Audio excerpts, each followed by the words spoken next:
Fala, mergulhador, como é que você tá? Tudo bem? Daniel Bonifácio aqui, instrutor de front-end na AlgoWorks, e hoje eu tô aqui para te mostrar como que eu configuro o meu Visual Studio Code.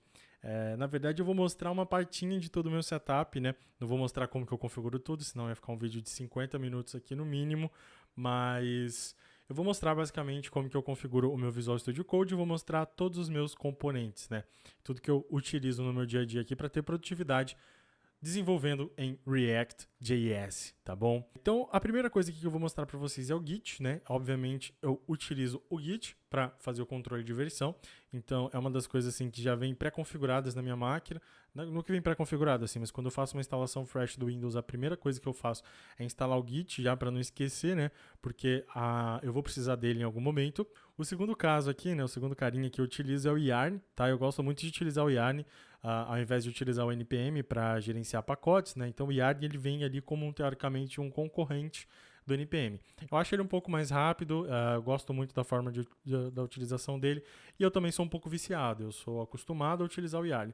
Tudo que a gente faz com o NPM, ou seja, se você for executar, por exemplo, npx, create, react app, nome da aplicação e tal. Tudo isso que você pode fazer com npm, né, o npm install e tal, tudo isso a gente pode fazer também com Yarn. Então, por exemplo, se eu quisesse criar uma aplicação React com Yarn, eu poderia executar o Yarn create, nesse caso espaço, né, React app, nome da aplicação, template, enfim, todas essas coisas. Na hora de instalar as coisas, eu posso dar um yarn add, nome do pacote, enfim, essas coisas. Então, é basicamente um concorrente do NPM, tá? O Yarn. Ele serve basicamente para isso e eu gosto bastante de utilizar ele. O link vai estar aqui embaixo para você fazer o download do Yarn para Windows. Você vai cair nessa página, faz download MSI e depois você reinicia a sua máquina e ele vai estar funcionando perfeitamente. Aqui que eu estou utilizando atualmente é a minha versão atual do Node, né? Então, se eu download -v, eu estou utilizando a versão 14.15.1, que se a gente der uma olhada lá no node.js.org, opa, eu escrevi errado. Mas se eu der uma olhada aqui no node.js.org, é a versão LTS. Então eu gosto sempre de estar trabalhando com a versão LTS do Node. No caso, essa aqui é a versão atual, na verdade é a 14.15.1.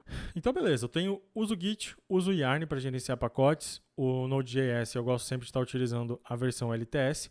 Eu gostava muito de utilizar o NVM, mas pelo menos no Windows ele não está funcionando muito bem.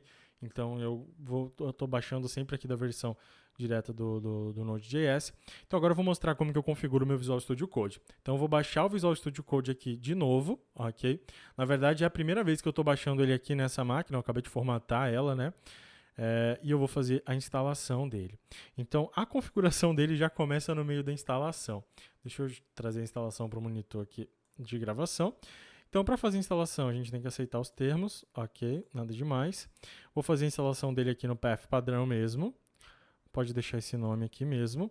E aqui nessa telinha que começam as coisas interessantes, né? O que seria essa opção, essas três opções aqui que eu vou estar marcando, né? Essas três opções aqui. Essa primeira e segunda opção, né? Add Open with Code Action to Windows Explorer File Context Menu e a mesma coisa, só que para Directory Context Menu, é basicamente, vamos dizer que eu tenho um arquivo aqui, né? No meu desktop. E aí, se eu clicar com o botão direito nele, olha só, atualmente eu tenho essa opção Edit aqui, mas ele abre para mim com o Notepad. A ideia, né, de você marcar essas caixinhas aqui é que ele vai adicionar uma opção para você abrir esse arquivo ou diretório, né, de acordo com as opções que você marcar aqui, diretamente com o Visual Studio Code. Eu acho que isso é um atalho muito bom, né? E essa terceira opção aqui, né, Register Code as an Editor for Supported File Types, ele basicamente vai colocar o Visual Studio Code como o editor padrão de arquivos conhecidos, né? Por exemplo, você tem configurações que são atualmente, né? Então, aqui no Windows Terminal, se você aperta Ctrl, né? Ou Ctrl, vírgula, basicamente ele vai abrir com o Notepad, né? O Windows até te pergunta aqui. Ele está abrindo o JSON com o Notepad. E aí, marcando essa opção aqui, como o JSON é um arquivo conhecido pelo Visual Studio Code, reconhecido pelo Visual Studio Code, ele vai abrir com o Visual Studio Code, né? E não com o Notepad, que é basicamente uma boa opção. E essa opção Add to Path aqui, eu acho ela interessante, que é para basicamente poder iniciar o Visual Studio Code por meio da linha de comando. Então, se a gente executa, sei lá, code ponto, basicamente ele vai abrir o Visual Studio Code no diretório, né? Então, o ponto se referencia ao diretório atual, então ele iria abrir o meu Visual Studio Code dentro desse diretório aqui. Ok? Vou selecionar aqui Next, Install, e vou esperar ele instalar. Não vou apagar esse carinha aqui não, só para mostrar o que eu acabei de falar aqui funcionando, mostrar na prática mesmo. Ok, que ele está perguntando se eu quero fazer o launch do Visual Studio Code, eu não quero, vou clicar em Finish. E agora eu vou vir nesse arquivo, vou clicar com o botão direito e olha só que legal, apareceu a opção aqui, ó, Open with Code. E se eu seleciono essa opção, ele abre para mim uma nova janela aqui do Visual Studio Code, né, com aquele documento. Tanto é que se eu digito batata, aqui batata, e eu salvo, né, deixa eu até dar um zoom para ficar um pouco melhor para ler, e eu salvo aqui, e eu abro o meu documento, olha só, ele trouxe batata. Se eu coloco batatas, o Notepad ele não atualiza não, mas se eu abrir de novo aqui, ele atualiza, né. Então, show de bola. Já está funcionando essa opção, e o mesmo é válido para os menus, né. Deixa eu resetar o zoom aqui. Então esse é o Visual Studio Code quando você instala ele. Ele tem essa aparência aqui.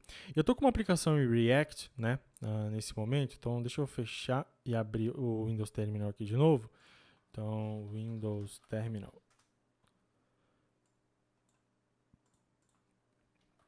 Vou acessar o meu diretório dev. E aqui dentro tem um Batata, né, um projeto React Batata. E aqui dentro eu posso simplesmente abrir com o Visual Studio Code, né, esse diretório digitando code, ponto. Ele já abriu para mim aquele diretóriozinho ali, que é muito legal. Né? Então aqui agora eu já abri o Visual Studio Code dentro do diretório do meu projeto. Deixa eu dar um zoom aqui para ficar um pouco mais visível, né? E vou apertar F11 também para abrir ele aqui no modo de tela cheia, né? Então vamos passar aqui para as extensões, né? Quais são as extensões que eu gosto de estar adicionando dentro do Visual Studio Code?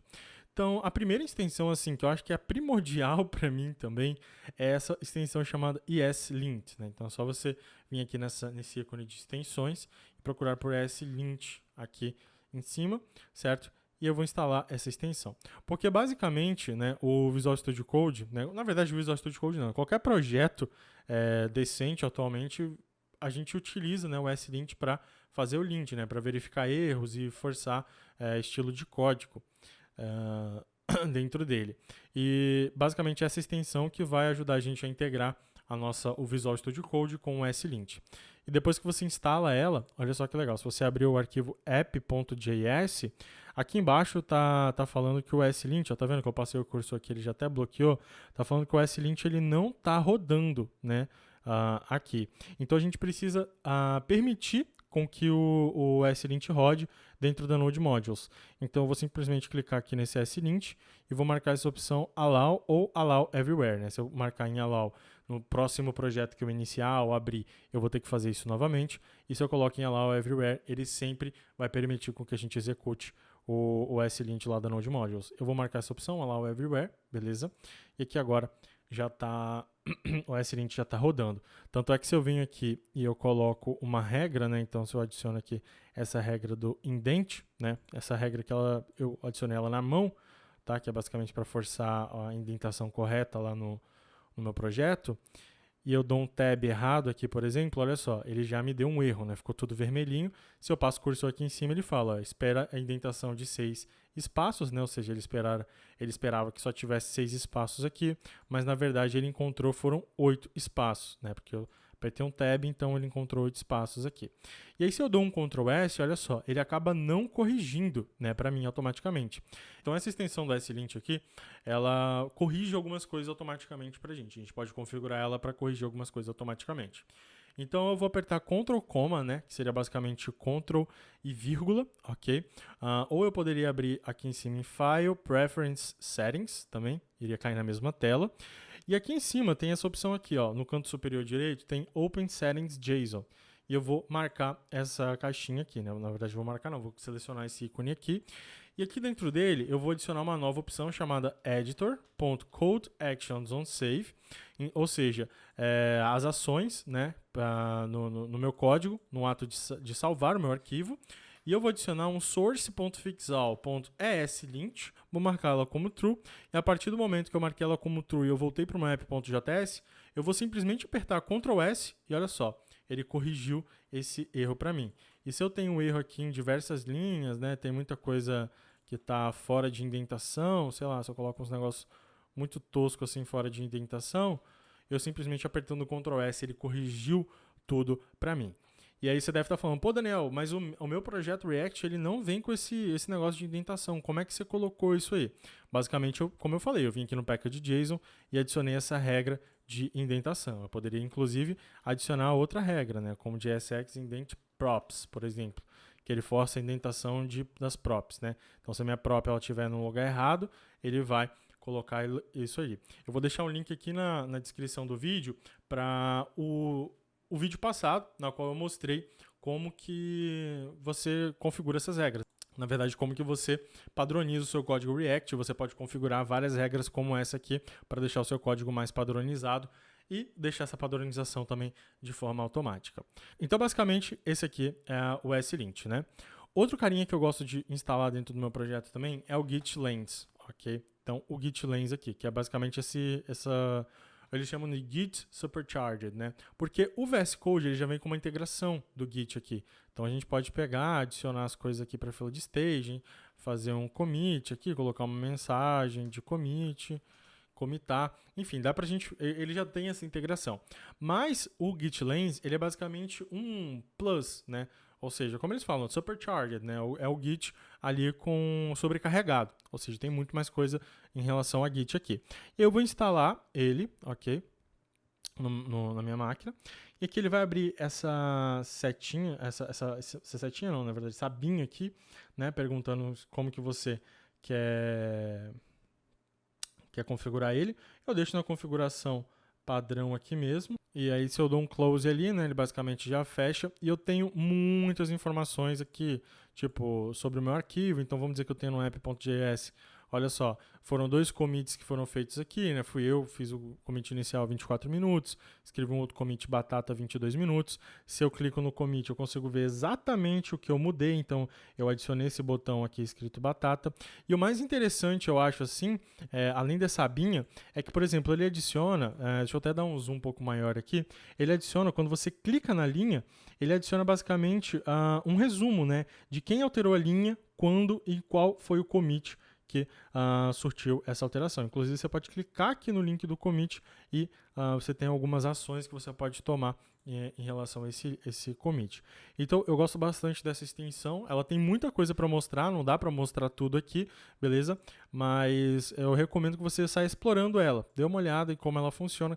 Claro, se você conhece o Git, se você não sabe como usa o Git, eu acho que ela não vai ter nem tanta utilidade assim para você, beleza?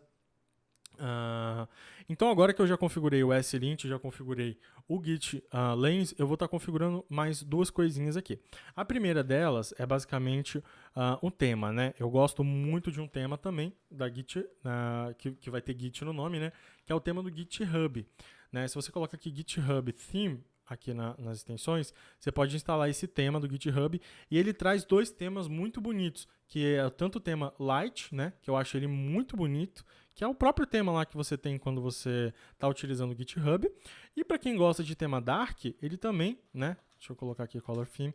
Ele tem a versão Dark, então o GitHub Dark, que também é muito bonito. Eu gosto bastante dele aqui.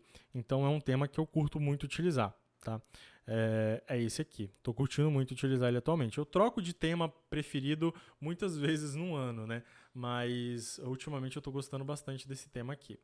Mais uma extensão que eu gosto de utilizar, né? Eu não curto muito esses ícones padrões que vem aqui do Visual Studio Code, né? São bonitinhos, mas eu acho que tem mais bonitos por aí. E tem um outro pacote chamado Material Icon Theme, ok? Esse pacote aqui. E ele basicamente faz o quê? Ele vai mudar o set de ícones que eu tenho aqui dentro do meu projeto, né? Na verdade, dentro do meu Visual Studio Code. E o interessante dele é que ele consegue detectar algumas coisas. Na verdade, você consegue configurar algumas coisas dentro dele. Vou dar um exemplo aqui. Então, vamos dizer que eu queira criar um arquivo, né? Sei lá, alf authentication, né? authentication.service.ts. Esse padrão, né, .service.ts, é muito utilizado aonde? No Angular. Então, ele já identificou aqui, né, e ele falou, olha só, esse ícone, na verdade, eu vou colocar um ícone aqui do Angular, né, um ícone de serviço aqui do Angular, né. E ele, por padrão, na verdade, vem com esse set de ícones do Angular, e a gente consegue mudar isso. Então, eu vou criar um arquivo aqui, sei lá, users.reducer.ts, por exemplo. Ele veio com o ícone do TypeScript padrão, mas se a gente fizer uma configuração aqui, né, então se a gente abre o arquivo de JSON aqui, e eu coloco material icon theme, .active compact, e eu marco essa opção aqui, React Redux, e eu volto aqui no meu projeto, olha só, ele mudou, né, o ícone do Reducer, ele ficou com o ícone do Redux aqui vermelhinho. E se eu coloco, por exemplo, users.store.ts, ele vai ficar verdinho. E se eu coloco users.actions.ts, ele ficou roxo. Então, ele já sabe, né, que esse aqui você tá... O tema, na verdade, padrão, ou seja, os ícones que ele vai colocar, de acordo com o tipo de arquivo, é para um projeto que contém React e Redux, beleza? Mais uma coisa interessante, eu gosto muito de mudar o tamanho da minha fonte, né? Eu não curto esse tamanho de fonte padrão aqui, eu não acho que a fonte do editor de texto e a fonte do Explorer aqui, né, do explorador do arquivo, deva ser do mesmo tamanho. Então eu curto colocar ela aqui como 18, né, no font size. Então aqui nas settings, né, apertando Ctrl vírgula, eu venho aqui no font size e coloco como 18 também. E ela fica um pouco maior, então eu posso diminuir, na verdade, né, a minha intenção aqui é diminuir o zoom level, né, que é o zoom aqui da tela. Então fica nesse tamanho aqui, né, aqui fica um tamanho médio, e a minha fonte, né, do meu editor de código, eu gosto que ela fique um pouco grandinha assim mesmo, né. E já falando de fonte também, eu gosto muito de utilizar uma fonte chamada Fira Code. Então aqui dentro se você digita Fira Code no Google, né, então, Fira Code no Google, você vai cair direto dentro desse repositório no GitHub. Você pode fazer o download dessa fonte, então você vai baixar esse zip aqui, vai extrair esse TTF aqui para o seu desktop, né? No caso já tinha até extraído. E aí você vai clicar, selecionar todas as fontes, clica com o botão direito e instalar. No meu caso aqui o Windows está falando, olha, essa fonte já tá instalada, você quer instalar de novo? Eu não quero, né? Porque eu meio que já instalei ela aqui. E depois que você instalou, você pode fazer o seguinte, você pode vir aqui no Font Family do seu editor e colocar, entre aspas, simples, ok, Fira Code. E aí você salva, né, que é basicamente a fonte, e ele vai estar com essa fonte da Fira Code aqui, beleza? Lembrando que se você instalou a fonte e na hora que você voltou para cá ele ficou com uma fonte serifada, mó feia, é só você reiniciar o Visual Studio Code, ok? Aí ele vai estar reconhecendo a fonte normalmente, tá? E antes de finalizar também uma dica legal é que essa fonte, ela tem as ligatures, né? Eu acho que o nome é ligatures, não lembro como é que é o nome. Mas é basicamente quando você faz uma arrow function, ou tipo assim, você tem uma arrow function aqui, né? Atualmente ele coloca um igual e para fazer uma arrow function, a gente coloca um sinal de igual e um sinal de maior, né? Que basicamente forma uma arrow, né? Uma flechinha aqui, uma setinha, né? Mas a gente pode deixar ela ainda melhor, né? A visualização dessa arrow function ainda melhor. Se a gente vir aqui nas nossas configurações e eu habilitar essa opção aqui, né? Chamada Font Lineators, né? Editor.FontLineators, e eu coloco ela aqui como true, e eu salvo, e eu volto no meu app. Olha só que interessante. Vou até dar um zoom aqui maior. Olha o que aconteceu. O meu igual e o mais, quando eles ficam juntos, eles acabam virando realmente uma setinha, né? O que é bem interessante, né? Eles viram mesmo uma setinha ali. E tem para basicamente várias coisas, né? Então, se eu tenho, por exemplo, menor igual, ele vai pegar o sinal de menor igual, maior igual, ele vai ficar com o sinal de maior igual. Então tem muitas coisas interessantes que essa fonte aqui proporciona pra gente se você liga se você habilita, né, as lineators, que é basicamente essa configuração que a gente viu aqui agora. Bom, mergulhador, esse vídeo aqui ele ficou um pouquinho extenso, né? Poderia ficar um pouco mais, eu poderia mostrar um mar de configurações aqui, mas eu optei por mostrar as configurações mais simples e que eu mais utilizo mesmo assim. Tipo, não pode faltar mesmo essas essas configurações, esses plugins, essas extensões dentro do meu Visual Studio Code. Eu não consigo ter uma produtividade boa se eu não tiver pelo menos com essas configurações aqui. Então é isso, se você chegou até aqui, significa que você está interessado em aprender ou continuar aprendendo sobre o React.js.